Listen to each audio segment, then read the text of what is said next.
یہ سوال ہے کہ حضور صلی اللہ علیہ وسلم پر جب غار حرا میں وحی نازل ہوئی اور وہ گھر لوٹے تو آپ نے یہ قصہ حضرت خدیجہ سے بیان کرتے ہوئے فرمایا مجھے اپنی جان کا ڈر ہے. اس کا کیا مطلب ہے؟ اس لیے کہ فرشتے نے جس طرح آپ کو بھینچا تھا اور اتنا بھینچا تھا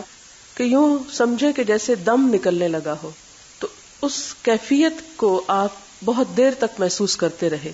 اس بوجھ کو، اس بھینچنے کو، کہ جس کے بعد آپ جو اس کا اظہار کرتے ہیں وہ اظہار کے طور پر آپ فرماتے ہیں کہ مجھے لگتا ہے کہ میں زندہ نہیں رہ سکوں گا. اور یہ کوئی بھی شخص ایسا کہہ سکتا ہے جسے اس قسم کی مشقت سے گزرنا پڑے. اور دوسری بات یہ کہ خود فرشتے کے وجود کی ہیبت اتنی تھی اور زندگی میں ایک بالکل انوکھا معاملہ تھا، اور آپ صلی اللہ علیہ وسلم اس طرح اس کو تصور بھی نہیں کر رہے تھے،